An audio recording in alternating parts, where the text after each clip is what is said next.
Good morning and welcome to Walking with Watches. And before we get started, I know what you're thinking.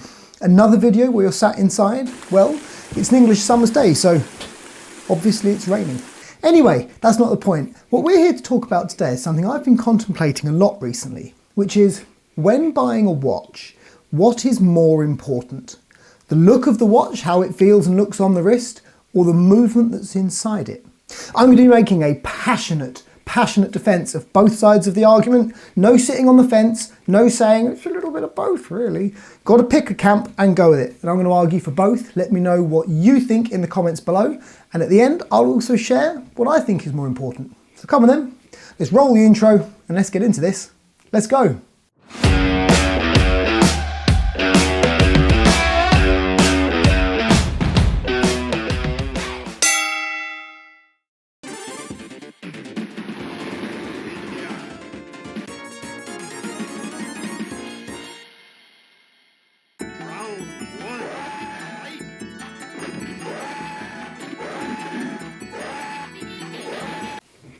Right, movement first. Now, let's be honest.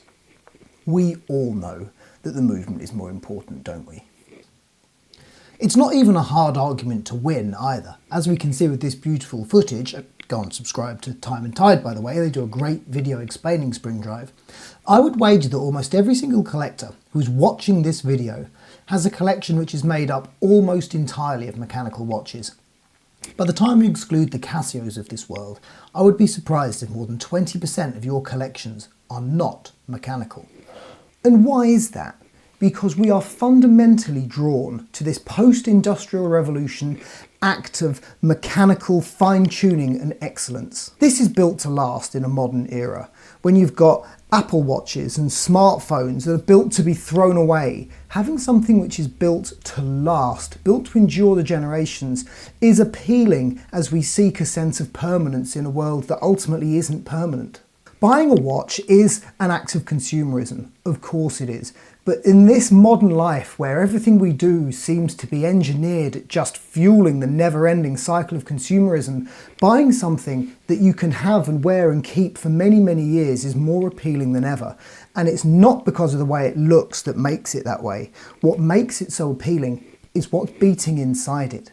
With a bit of care and attention, a mechanical watch is built to last. We bond with mechanical watches in a way that we just can't with a Casio. A spring drive movement inspires the quartz technology to be a thing of beauty.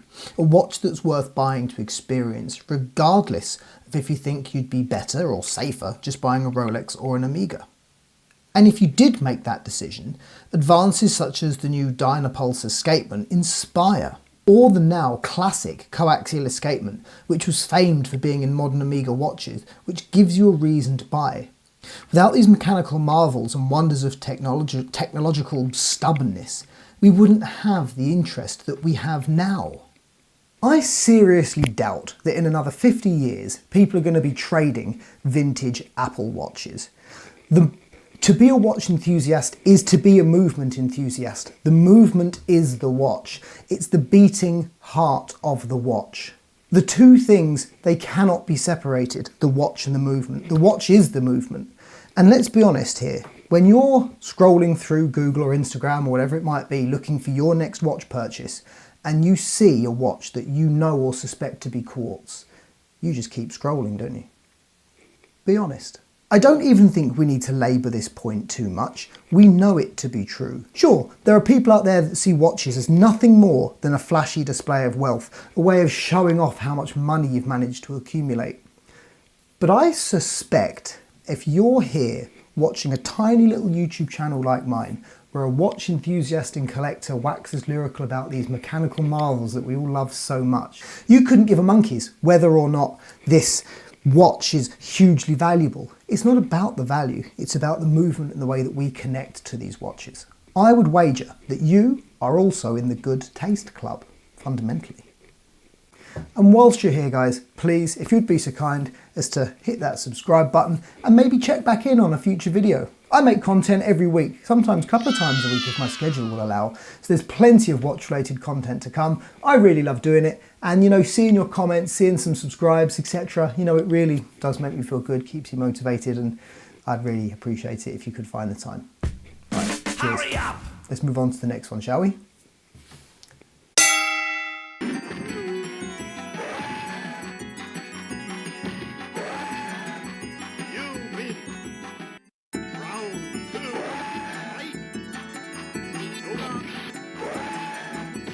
Okay, very good. Let's just come back to the real world, shall we? We all know that these things that we purchase are passion purchases.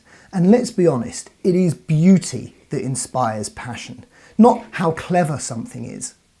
And let's be honest about this, even the movement guys deep down know it's how it looks. Because if it wasn't, why would they bother decorating their movements?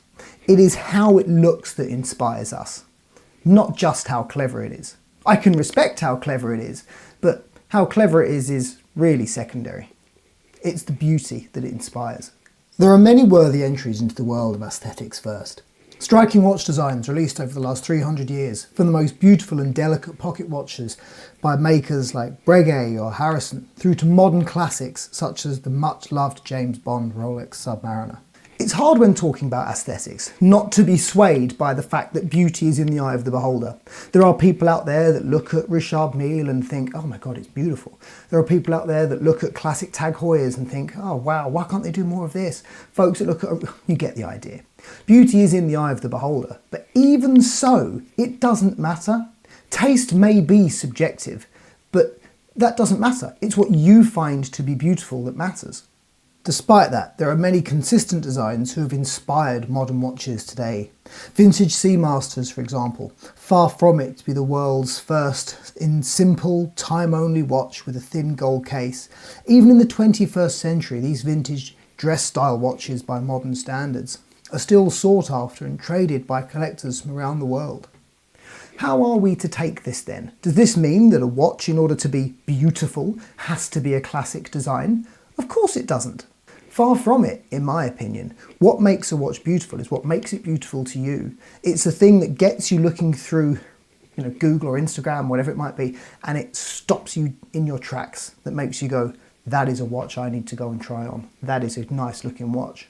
It's never the movement that does that. Everyone has that first watch in their collection, even if, as it was in my case, it's not your first watch, but it was the first watch I ever owned that made me think, actually I can build a collection. There's always an initial attraction which draws you to a watch. Without that, you don't care what movement's inside. The simple fact of the matter is, only a very small number of collectors worldwide would consider wearing a watch they find actively ugly just because the movement inside it excites them. Now, I'm by no means saying that there aren't collectors out there that go out and buy watches based on the movement that's inside, but I would care to wager that every single one of them buys or wears a watch that they find to some degree at least a little bit handsome. It's never just a purchase purely based on the movement. Well, most of the time anyway. When we walk through the world of new watches, or new to us in the case of vintage fans, we're looking for something to stop us scrolling. How many watches do we glide past without even stopping to consider the movement on which it's running? Even if the very first question you ask is, what movement is inside this watch? You wouldn't be asking the question if you hadn't have seen something that you found to be handsome. The Jaguar E-Type and the Aston Martin DB5 are famously poor to drive, especially by modern standards. But do any of us really care when your eyes see those cars? When you sit behind the wheel of your own DB5, if you're one of the small number of people who's lucky enough to own one, I would wager that when you're behind the wheel, you're inspired by the beauty of the car, not by its limitations. It's because of this then that only a very small number of people can honestly say that the appearance of a watch is not the key factor in their decision-making process. And they are collectors I admire. I respect them a great deal. They have a passion for the beating heart of watches. They are, in some senses, the purest form of collector. However, I'm pretty sure that the majority of collectors don't see it this way. If they were sat in their offices looking out of the window, what would they rather see? A Tesla, which sits at the modern edge of technology, particularly in the car world, well, relatively speaking at least, or the DB5, which, even though it is basic, it speaks a language the Tesla will never understand. You be the judge. The world of watches and cars clash all too often, whether it's just vile photographs of people posting their fancy watch next to their Mercedes or Ferrari or whatever it is, steering wheel selfie. They clash far too often, and in some senses those comparisons are a bit lazy and they don't necessarily follow through in any sort of scrutinous logical examination when you do comparisons. But I'm hoping that you see what I mean when I use that analogy, or at least the spirit of what I mean.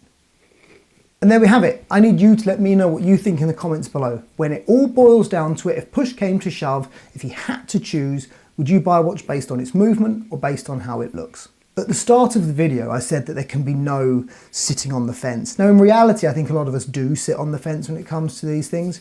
We might see a really handsome watch that we really like, and then we find out it's got a generic ETA-based movement inside, and that turns a lot of us against it. I know that there are people out there that slam on Hublot and all this sort of stuff, and I understand why it doesn't seem to be good enough value for the price that you're paying, but nevertheless, people do jump on that bandwagon. Look, there are pros and cons to off-the-shelf movements. Of course there are. They're easier to service, they're generally available at a lower price point. There are real benefits to that. But for me, if I really had to decide, to this day, I don't think I've ever bought a watch based purely on the movement that's inside it. I'm an aesthetics first kind of guy. I see a watch and that's what pulls me in. And when you get to it and you discover an amazing movement inside, you just couldn't be happier. I look at the relationship I have with my Grand Seiko Snowflake, a watch that I found to be so handsome, whether it was the Zaratsu polishing or that wonderful dial. The minute you get to know that there's a movement inside which is as beautiful and clever as the watch you're wearing, that's when you've met the perfect watch for you. Aesthetics first for me. If you get the perfect combination of the two, then you've got a keeper, I think. Anyway, ladies, gents, thanks so much for tuning in. Plenty more watch content to come. If you'd hit that subscribe button, I'd be really grateful. Take care. Peace out. Cheers.